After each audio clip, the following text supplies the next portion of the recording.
అండి ఈరోజు బోటి కూర ఎలా చేసుకోవాలో మీకు చెప్తాను. ఇదిగో చూడండి, బోటి అంటే ఇది బోటి సంచి అండి.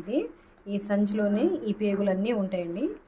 దాంట్లోని సన్న పేగులు ఇది వచ్చి పెద్ద పేగు అంటారండి. దాంట్లోని ఇది పెద్ద పేగు. అలాగే తిన్న ఆహారం అంతా ఈ సంచిలో ఫస్ట్ ఉంటుందండి. దీంట్లో జీర్ణం అయిన తర్వాతే ఈ పేగుల నుంచి అది జీర్ణం అవుతుంది. ఇప్పుడు నేను వేడి నీళ్ళు పెట్టుకున్నానండి. ఆ నీళ్ళు మరిగే నీళ్ళలోని ఈ సంచిని వేసుకోవాలండి. ఇది చూడండి, నీళ్ళు మరిగిన నీళ్ళు ఇవ్వండి.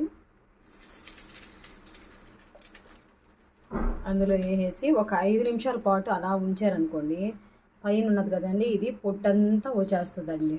నీట్గా వచ్చేస్తుంది. మనం ఎంత తెల్లగా వస్తుందంటే అలా వచ్చేస్తుంది. మొత్తం క్లీన్ అయిపోతుంది. ఇది మనం చాకు పెట్టుకొని గీకేస్తే అయిపోతుంది. అలాగే ఇప్పుడు ఈ సన్న పేగు ఉంది కదండి, వీటిని మనం రివర్స్ ఎలాగ క్లీన్ చేసుకోవాలో నేను చెప్తాను. ఇప్పుడు దీన్ని ఇలా గుచ్చుకోండి, కొంచెం చివరిని గుచ్చుకొని మళ్ళీ ఇలా పెట్టుకొని దీన్ని మనం బలవంతంగా ఫస్ట్ ఇలాగ గుచ్చుకోండి, మధ్యలో గుచ్చుకొని దీన్ని ఇలాగా లాగేసుకోండి అంతే. చూడండి, ఇది ఆల్రెడీ రివర్స్ అయిపోతుంది. చూడండి, ఇట్లా రివర్స్ అవుతుంది. చూడండి ఒకసారి ఇలా లాగేసుకుంటూ పోవడం. ఇక్కడ స్ట్రైట్గా పెట్టుకోండి, గుచ్చుకోకుండా ఏరు ఇలా పెట్టుకొని ఇక్కడ ఏరు ఇలా పెట్టుకొని ఇలా కలుపుకోండి.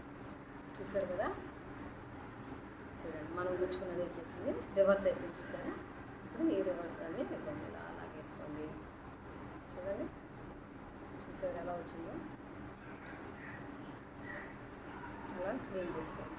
ఇది అంటే ఫస్ట్ మనం పిన్నిస్తో చేసామండి. తర్వాత మళ్ళీ చీపురు పొడి పెట్టి చేసుకున్నాము. తీసేస్తాము.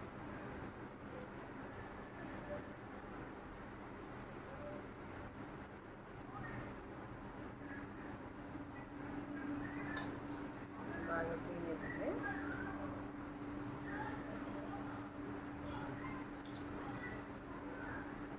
చూడండి, ఈ పేగులన్నింటినీ శుభ్రంగా కడుక్కున్నాను. కడిగిన తర్వాత మళ్ళీ ఉప్పు, పసుపు వేసిన తర్వాత బాగా కలిపేసి ఉంచుకోండి. ఒక 5 మినిట్స్ ఉంచితే దాంట్లో ఉండే జిగురు కానీ అట్లాంటివి ఏమైనా ఉంటే అంతా బయటకు వస్తుందండి. తర్వాత మళ్ళీ ఒకసారి కడిగేసుకొని ఇవన్నీ ఇలాగా మళ్ళీ వాటర్ వేసి శుభ్రంగా కడిగేసుకొని తర్వాత కొంచెం బాయిల్ చేసుకోండి. అంటే వీటిని చిన్న చిన్న ముక్కలు కట్ చేయడానికి కొంచెం బాయిల్ చేసుకుంటే బాగుంటుంది. ఇదిగోండి, కొంచెం వేడి నీళ్ళలో బాగా ఉడకనిచ్చాను. అంటే ఒక 5 సెకండ్స్ అనండి. ఉడకనిచ్చిన తర్వాత అంటే ఆ పేగులు కొంచెం గట్టి పడితే కోయడానికి వీలు అవుతుందండి. అలాగే కొంచెం వాసన ఉంటుంది కదా లోపల ఉన్నటువంటి పేడ వాసన, అది కూడా పోతుంది కనుక కొంచెం సాల్ట్ వేసుకొని ఉడకబెట్టుకొని ఇప్పుడు తీసేస్తానండి. ఇదిగోండి, బోటిని చిన్న ముక్కల కింద నేను కట్ చేసుకున్నానండి. చేసుకున్న తర్వాత ఇదిగోండి, పెద్ద సైజు 2 ఉల్లిపాయలు కట్ చేసుకున్నాను. చిన్న సైజు 2 టమాటాలు, అలాగే అల్లం ముక్క, ఒక తెల్లగడ్డ, 2 పచ్చిమిరపకాయలు, సోంపు, యాలక్కాయలు, పట్ట, లవంగా అండి. ఇవి తీసుకున్నానండి. ఇప్పుడు ముందుగా నేను ఉల్లిపాయలు వేయించుకుంటానండి. ఈ లవంగా, పట్ట ఇవి దంచి పెట్టుకుంటానండి. అల్లం వెల్లుల్లి కూడా దంచేసి పెట్టుకుంటాను. ఇదిగోండి, బోటిని చిన్న ముక్కల కింద కట్ చేసుకున్నాను. ఫస్ట్ పేగుల వరకు మీకు కర్రీ చేసి చూపిస్తానండి. ఇదిగోండి, 2 పెద్ద సైజు ఉల్లిపాయలు కట్ చేసుకున్నాను, 2 చిన్న టమాటాలు, అలాగే అల్లము, తెల్లగడ్డ అండి, వెల్లుల్లిపాయ, 2 పచ్చిమిరపకాయలు, యాలకులు, పట్ట, లవంగా, సోంపు కొంచెం అండి. వీటి వరకు నేను దంచి పెట్టుకుంటానండి. ఇదిగోండి, ఇప్పుడు పొయ్యి మీద పెనం పెట్టుకొని ఆయిల్ వేసుకున్నానండి. కొంచెం నీసు వాసన కూడా కొంచెం ఆయిల్ కొంచెం ఎక్కువగానే వేసుకోండి. ఇప్పుడు చిన్న ఇందాక పట్ట ముక్క తీసుకుని ఇంకా చిన్న ముక్క తాలింపులో వేసుకోండి. 2 లవంగాలు కూడా తాలింపులో వేసుకొని అలాగే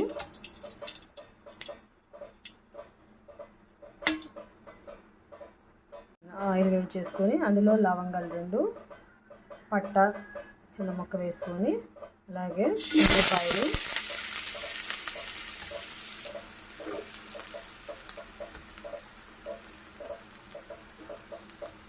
కట్ చేసుకున్న ఉల్లిపాయలన్నీ దోరగా వేయించుకోండి.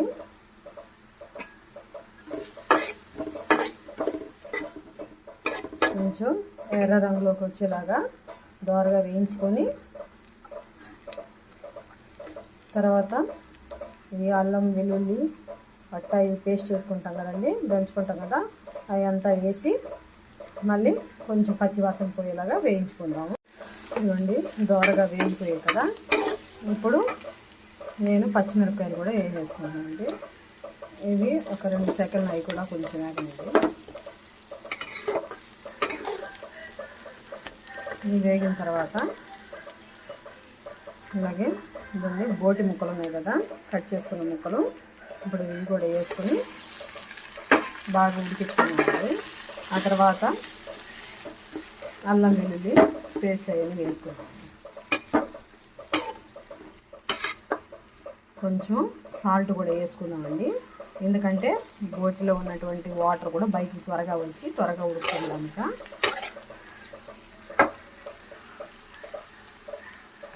సాల్ట్ కొంచెం వేసుకున్నాము. కొంచెం బాగా వేగనిద్దాము. వేగిన తర్వాత అల్లం వెల్లుల్లి ఇవన్నీ కొంచెం ఉడికిపోయిన తర్వాత కొంచెం బాగా పేగులు ఉడికాయండి. ఇప్పుడు నేను అల్లం వెల్లుల్లి లవంగా పట్ట సోంపు అవి దంచుకున్నాను కదండి, అవి కూడా వేసుకొని ఇవన్నీ బాగా కలిపేసి మళ్ళీ నీసు వాసన కోసం పసుపు పొడి కొంచెం వేసుకొని మళ్ళీ కలుపుకొని ఇవన్నీ ఫస్ట్ మనం ఇలా నీసు కూరలు వేయించుకునేటప్పుడు ఏం చేయాలంటే అండి, మూత మట్టు పెట్టకండి, ఎందుకంటే నీసు వాసన పోతుందండి. మూత తీసేస్తే నీసు వాసన అంతా పోతుంది. మూత పెట్టడం వల్ల వాసన అలాగే ఉంటుందండి. అందువల్ల మూత తీసేసి కొంచెం బాగా ఉడికిన తర్వాత అప్పుడు మూత పెట్టుకొని మళ్ళీ ఉడికించుకోండి.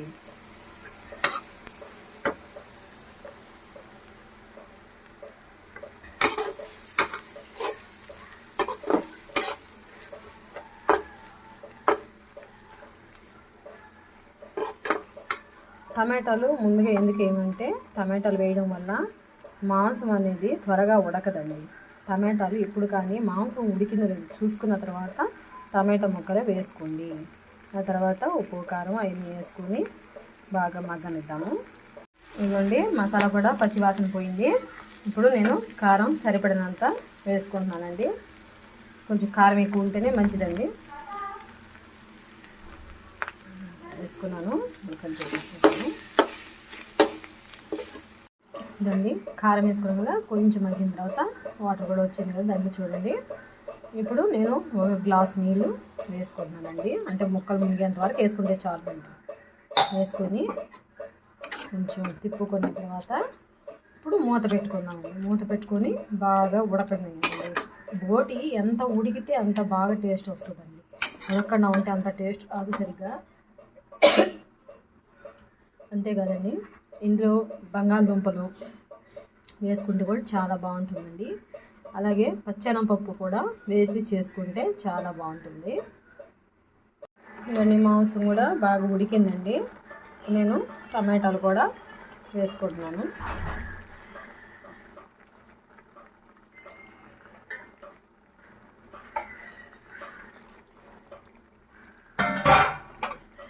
వేసుకొని బాగా తిప్పుకొని మళ్ళీ ఒక 10 నిమిషాలు ఉడకనివ్వండి.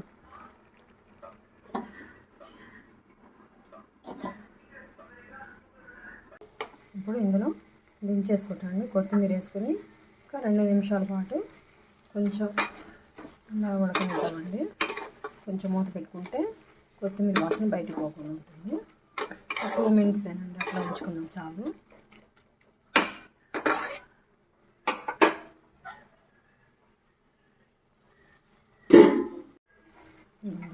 తీసాను, ఉడికిపోయింది కదా.